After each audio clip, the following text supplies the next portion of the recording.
بسم اللہ الرحمن الرحیم۔ السلام علیکم۔ اللہ کا قیدی۔ حدیث شریف میں ہے، رسول اللہ صلی اللہ علیہ وسلم نے فرمایا کہ بچہ جب تک بالغ نہیں ہوتا اس کے نیک عمل اس کے والد یا والدین کے حساب میں لکھے جاتے ہیں، اور جو کوئی برا عمل کرتا ہے تو وہ اس کے حساب میں لکھا جاتا ہے، نہ والدین کے۔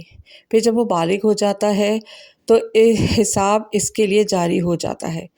2 فرشتے جو اس کے ساتھ رہنے والے ہیں، ان کو حکم دے دیا جاتا ہے کہ اس کی حفاظت کریں، اور قوت باہم پہنچائی جاتی ہیں۔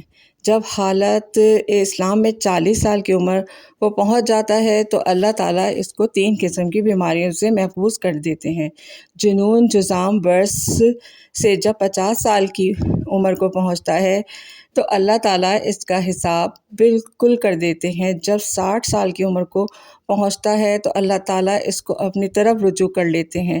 جب 70 سال کی عمر کو پہنچتا ہے تو سب آسمان والے اس سے محبت کرنے لگتے ہیں، اور جب 80 سال کو پہنچتا ہے تو اللہ تعالیٰ اس کی نیکیوں کو لکھتے ہیں اور گناہوں کو معاف فرما دیتے ہیں۔ پھر جب 90 سال کی عمر ہو جاتی ہے تو اللہ تعالیٰ اس کے سب اگلے پچھلے گناہ معاف فرما دیتے ہیں، اور اس کو اپنے گھر والوں کے معاملے میں شفاعت کرنے کا حکم دیتے ہیں، اور اس کی شفاعت قبول فرماتے ہیں، اور اس کا قلب امین اللہ اور اسیر اللہ فی الارض، یعنی اللہ کا معتمد اور زمین میں اللہ کا قیدی ہو جاتا ہے۔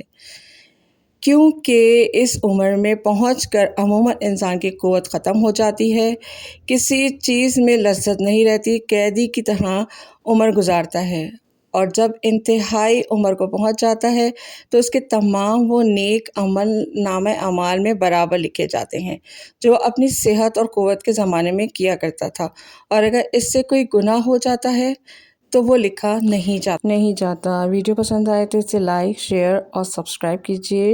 جزاک اللہ۔